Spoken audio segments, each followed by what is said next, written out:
Et me voici de nouveau en balade pour un nouvel INEXPO et aujourd'hui je suis à Lons-le-Saunier pour aller voir l'exposition temporaire sur les châteaux du Jura et vérifier si ces châteaux, eh bien, est-ce qu'ils sont vraiment trop forts? Allez, on va aller voir ça. Et bien, comme la dernière fois, pour éviter de déranger les autres visiteurs de l'exposition, je vous propose de reprendre cette INEXPO en dehors de l'expo. Cette exposition, les châteaux du Jura, trop forts, qui était plutôt sympathique à découvrir. Je pense que je sortirai peut-être cette fois-ci l'article sur le blog avant l'INEXPO en vidéo. Et en gros, c'était très sympa au niveau de la chronologie, de la scénographie, etc.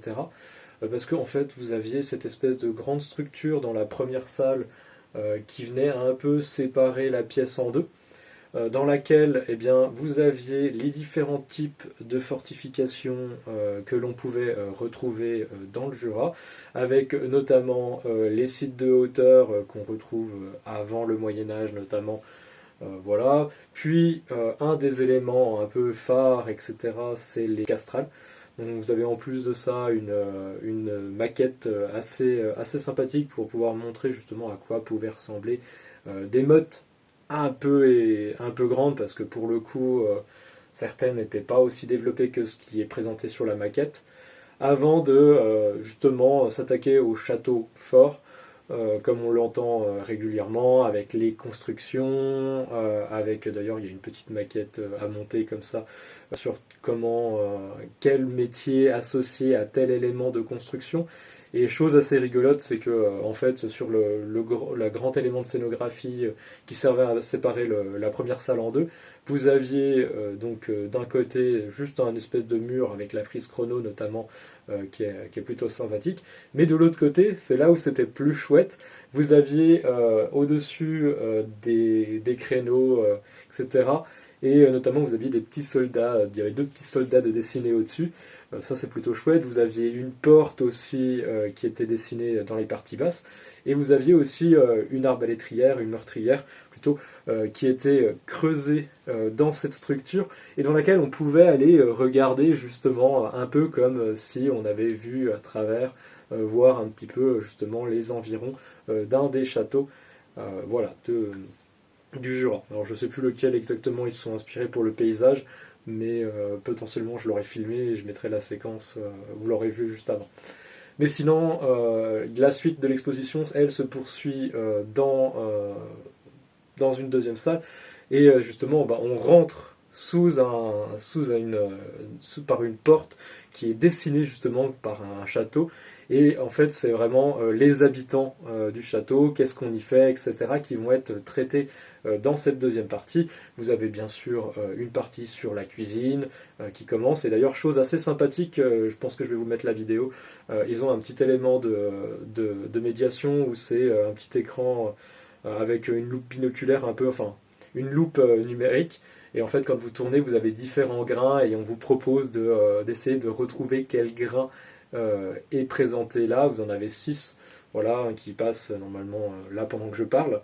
Vous avez un peu plus loin des choses sur, bien sûr, l'art de la guerre également, avec notamment quelques armes. Il y a une épée, une facsimilé de casque, il y a des flèches, je crois, des javelots, pardon, des javelots. Bref, l'expo est déjà passée depuis plusieurs jours au moment où je tourne ça, et enfin, elle est en cours, mais moi c'est dans ma tête que c'était il y a plusieurs jours, donc j'ai un peu de mal à me souvenir, surtout qu'au moment où je tourne, j'ai pas encore écrit mon article, je laisse un peu de temps justement pour faire un peu d'espace au niveau des articles en début d'année.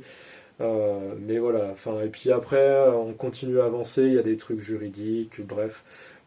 C'est assez chouette. Il y avait de l'héraldique aussi en entrant avant la cuisine. Mais voilà, c'est vraiment des petits trucs un peu sympas. Il y a des petits jeux quasiment à chaque séquence. Et donc ça c'est plutôt chouette. Des trucs où c'est juste des questions où on soulève, etc. Il y a des trucs également où il faut appuyer sur un ou deux boutons pour faire correspondre. Je pense à la mode castrale où il y a le plan et qu'on appuie, ça illumine par exemple le chemin de ronde. Il y a pour les métiers de construction des châteaux forts, il faut choisir le métier avec l'outil qui va avec. Enfin bref, vous avez plein de petits outils comme ça, un peu juste électronique low-tech qui sont très sympathiques quand même, hein. Il y a le petit jeu d'héraldique où il faut remettre le blason, enfin l'armoirie avec le blason qu'on nous donne, hein. Mettons d'azur à la tour d'argent, je crois. Il doit y avoir quelque chose comme ça. Donc, mais je vous laisse aller regarder et je pense que je vais mettre je sais pas ce que je vais mettre comme photo sur l'article, mais dans les deux cas, l'Inexpo et l'article sont souvent complémentaires. Je vous invite à aller voir les deux. Et puis à la fin, vous avez une dernière séquence sur finalement qu'est-ce qui en reste de ces châteaux, et notamment tout ce qui est l'image qu'on en garde et le patrimoine des châteaux aujourd'hui dans le Jura, notamment avec les fouilles de sauvetage qui permettent de retrouver des choses, hein. Je pense à la motte castrale de Choiset qui a été fouillée en 2020. Vous voyez, l'association qui fouillait à Chevreau. Voilà, donc vous avez comme ça pas mal de petites choses, le site de la Châtelaine vers les planches pré-Arbois, enfin vers Arbois en général. Voilà, vous avez pas mal de petites choses comme ça à découvrir et je vous invite vraiment, si vous êtes de passage sur Lons, parce que l'entrée au musée est à 2 € pour les adultes.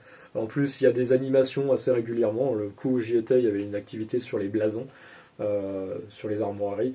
Donc voilà, il y a pas mal de petites choses. Je vous invite à aller y faire un petit tour. Puis franchement, pour le prix, allez-y, quoi. Allez, là-dessus, je vous laisse. Je vous remercie d'avoir regardé cette vidéo encore une fois trop longue pour Instagram. Et à ciao, à plus!